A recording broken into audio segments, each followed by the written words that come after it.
And yet, especially here in America, we're living a golden age of television, totally unprecedented. So instead of a medium killing another, what tends to happen is that that medium reinvents itself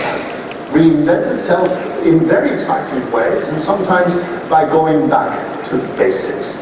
The next panel is really about the transformation of television, both news, entertainment, and so on, and how it's been done quietly but with tremendous results in the last 10 years. And it's a great honor with us to have two top-class media owners, Gerhard Zeiler, President Zeiler, and Bob Bakish of Viacom International, its CEO and President. So two high-level speakers are going to tell us about their transformation story and what it means to you, how you can engage your brand with this new golden age of television. Up first is Gerhard Zeiler. Mr. Zeiler, please go.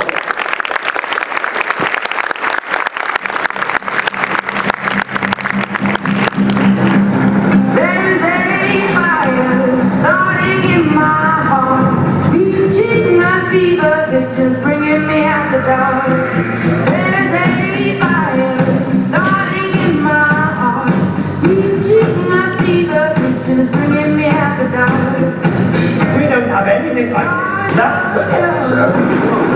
Creates a crucial national event. They were covering those protests. Your TV. Breathless, I can't help feeling. We could have had it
Good morning, everyone. It's an honor for me to be here in Miami amongst all of you and have this opportunity to talk about the one region which is for us at Turner International not only the most interesting but the most fascinating part of the world, and economically the most important region outside the US. The theme of this conference is harness the power of change. Or as I would phrase it, how do we, all of us who work in the media industry, manage the journey from the analog to the digital era? And that's the reason why we'll talk today about one topic I do understand something about and I'm very passionate about, and that's TV. That's the content we produce.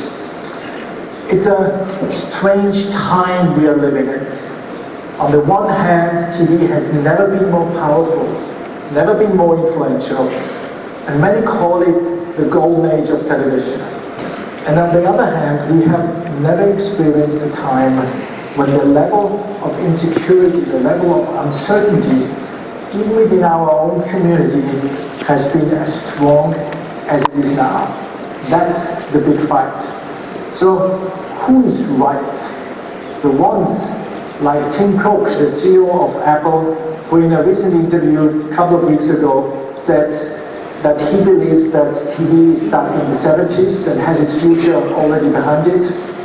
Or those like me, and I hope also the majority of you, who believe that the TV industry has a bright future ahead, simply because the opportunities outweigh the challenges we face.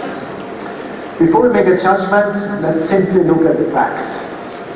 What are the four most important stakeholders the consumers, the distributors and platform owners, the content creators, and last but not least, the advertising industry. What are they today experiencing? 6 facts from my point of view about the status quo of our industry. First, consumers are watching more TV than ever. In the US, more than 34 hours each week, and globally, 3 hours and 14 minutes a day. The overwhelming majority of it on linear channels. And in Latin America, despite an increased alternative option to linear TV, and contrary to some other bleak outlooks provided by newspapers and trades, the overall linear TV viewership among Latin Americans is very healthy and has actually grown in the last 5 years to 3 hours and 35 minutes. And by the way, during the same period of time, linear pay TV viewership has also grown substantially from roughly 33 minutes to 58 minutes. And when you look at the average time spent, then the increase is even more impressive. From 289 to 325 minutes per day, and from 141 to 187 within the pay TV ecosystem. Second fact, people can choose from more channels than ever. In the US, an average household is able to watch 189 channels compared to 129 5 years ago. And when you look at the largest pay TV operators across the region here in Latin America, the total number of channels available to consumers on average is more than doubled, from 107 to 219 channels the first half the year of 2014. Third fact, there's more quality content, and I would say high quality content to watch than ever on TV. Everybody wants to be on TV, and that's the difference to 10 years ago. 10 years ago, almost no famous actor and actresses, and definitely no A-class director wanted to be associated with TV. Today, they're all there. Steven Spielberg, Steven Soderbergh, Michael Bay, Robert Redford, Alfonso Cuarón, and Guillermo del Toro are all either directing or producing major TV series. And Woody Harrelson, Kevin Bacon, John Boyd, Halle Berry, to name only a few, they're all regular faces on the TV screen. They all see the small screen as a great place to tell big stories. And for me, the headline is clear. TV already has become the new feature film. Fourth fact, consumers today have more control, they have more freedom, and they have more convenience to watch the programs they want. First, the increasing bandwidth. Second, the explosion penetration of tablets and smartphones. And third, the continuing launch of on-demand services. They all enable an increasing number of viewers worldwide to watch whatever they want, whenever they want it, and on whatever device they want it. And in contrast to what many believe, the proliferation of these devices does in fact deepen the experience of TV for the viewers, not diminish it. Fifth fact, pay TV is growing globally and in Latin America. At the end of 2013, we counted 796 million subscribers worldwide. 796 million. And the forecast of PwC for the end of this decade speaks of almost 1 billion subscribers.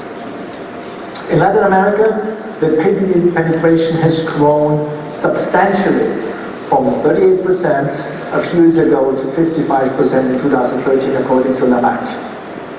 But this is not the end of the story. If you believe the LAMAC forecast, then an average of 76% of all households in the region will have subscribed to pay TV at the end of 2020. A significant increase. Brazil alone will have over 60%, and Mexico over 65% penetration in that year. Really, some of you may ask, are these numbers really achievable?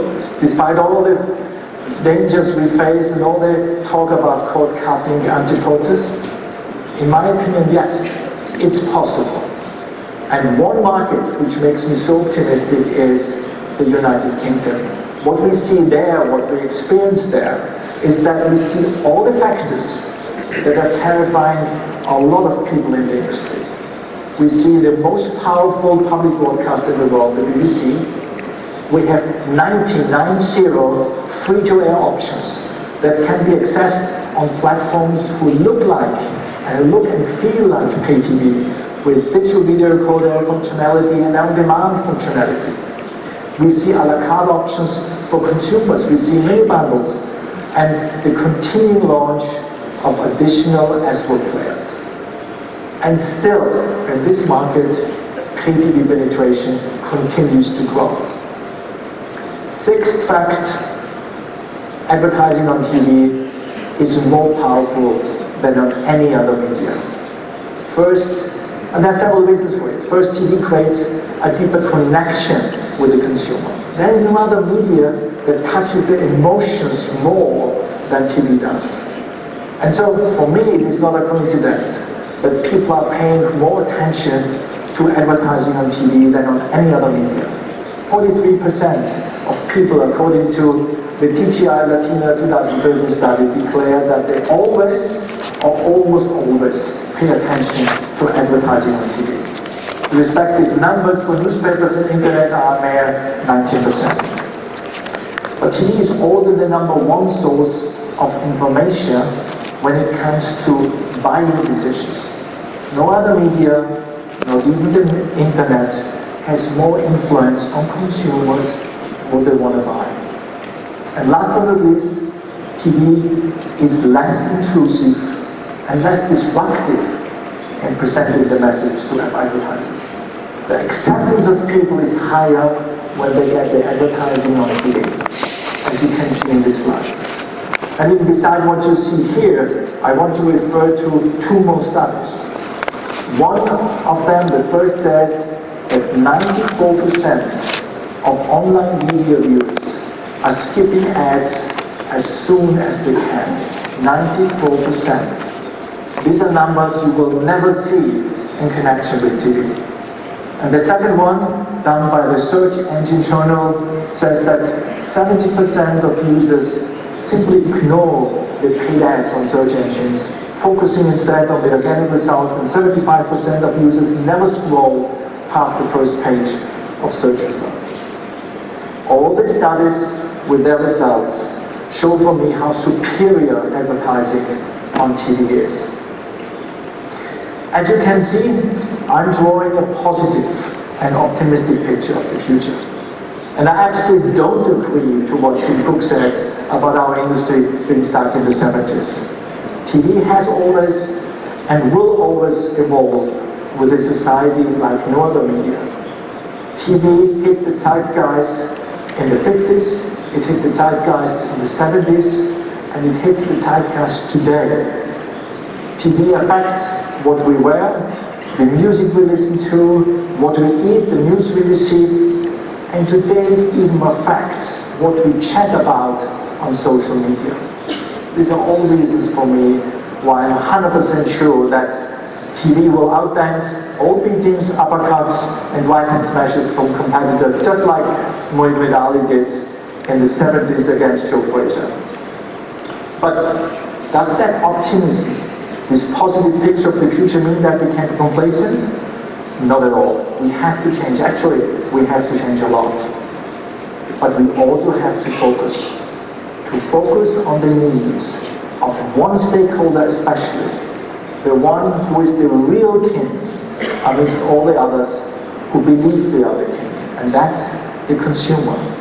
So what does king consumer really want and need? 5 things. First, a fair price. Our consumers are willing to pay up to a level which they think is fair value of money. Not more, and we will badly accept that. Second, convenience. although we have made incredible progress in this field, we are still not where we need to be in the future. Simply, our multi-platform experience, our TV everywhere offer, still has a long way to go. And we all, and I can promise that for Turner, will have to up our game here, and we will do that. Third, strong brands. Brands who can guide the consumer. Some of you may ask, do network brands still matter in an on-demand world? Oh yes, they do. A special study of our domestic research team at the end of last year showed that still about half the weight of the decision what to watch every single evening at home comes down to the brand, the channel brand. Fourth, high quality content, and that means one thing: we have to spend a huge amount of money and risk a lot of failures to get that right. But not to invest and instead play it safe would simply be suicidal. And the last one, but not the least one, it's local content. And I say that as a representative of one of the biggest media companies in the world, with powerful global brands. You can only be successful in TV if you also invest in local content. The local content, the local look and feel, not only increases the relevance of our offer significantly, it also will be in the future the difference between success and failure. Thank you for your attention.